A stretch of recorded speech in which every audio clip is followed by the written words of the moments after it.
Before we dive into our main topic, to support our channel, please take out few minutes of your time to like, share, comment and subscribe to our channel.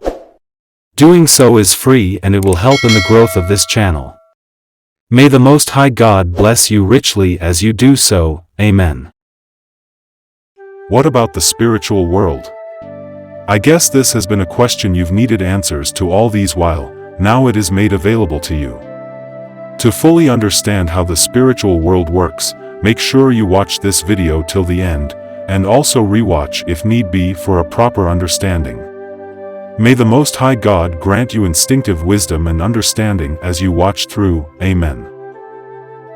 Creation is made up of two separate and yet coexisting worlds, the natural world and the spiritual world. The natural world includes everything you see around you. The grass, the sky, houses, other people, your own body, and so on.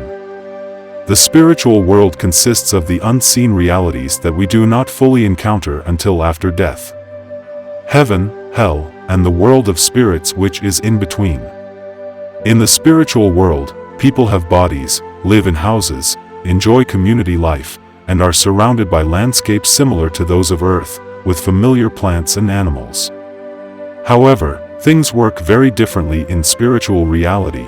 Everything there is vivid and much more alive. What we see responds to what we are thinking. We always have all the time we need. Particular individuals are only as near or as far away as our thoughts of them, and thinking of a person or place can actually bring us there.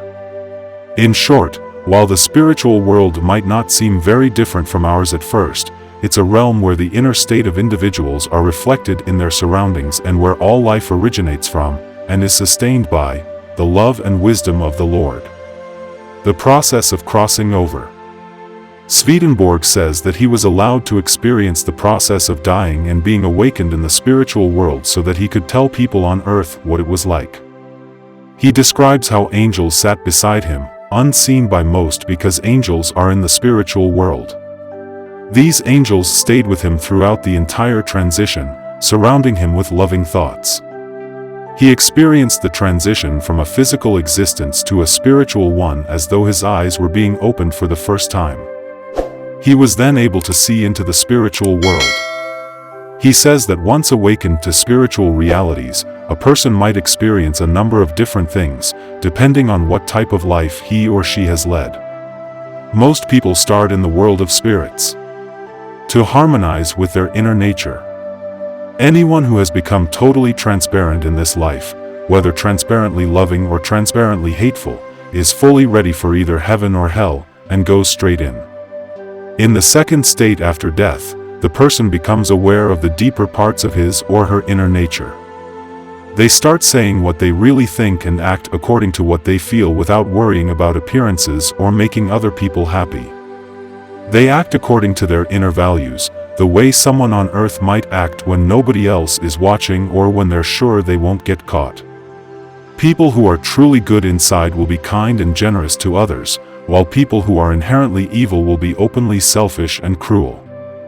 While we can all be generous or selfish sometimes, inherently good spirits will reject the selfish thoughts and work to rid themselves of those impulses, while inherently evil spirits will justify their bad behavior and thereby embrace it as part of themselves.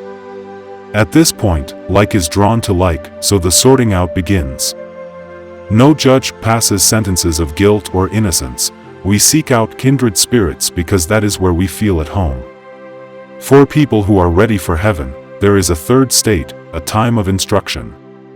It is a time for learning about heaven and how to lead a life that allows one to experience it.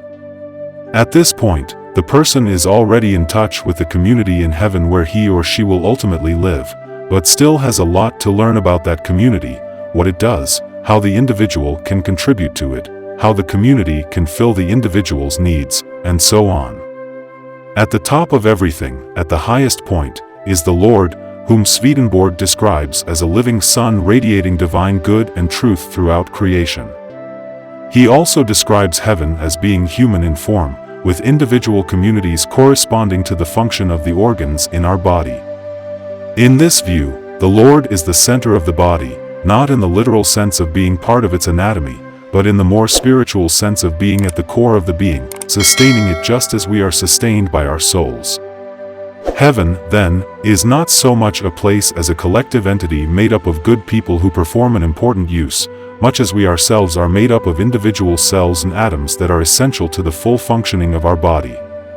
The animating force of heaven, as well as of living creatures on earth, is God's love and wisdom.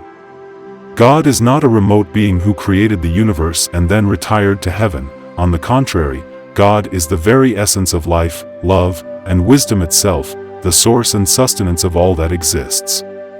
In brief, God is closer to us than the beating of our heart and the breath of our nostrils.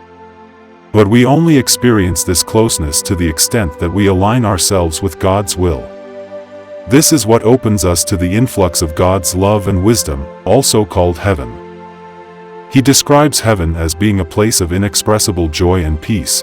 He also warns that people who are not ready to experience a certain level of heaven will feel uncomfortable, even sick, and will be forced to retreat back down to lower levels until they have been properly prepared. This is even truer of spirits who are bound for hell.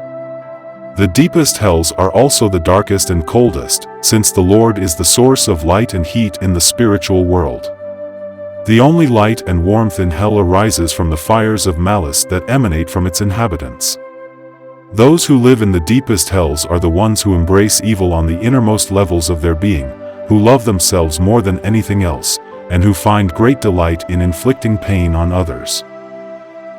Dearest friends, thanks for watching. To support our channel, please don't forget to subscribe, like, comment and share this video. May the Most High God bless you richly as you do so. Amen.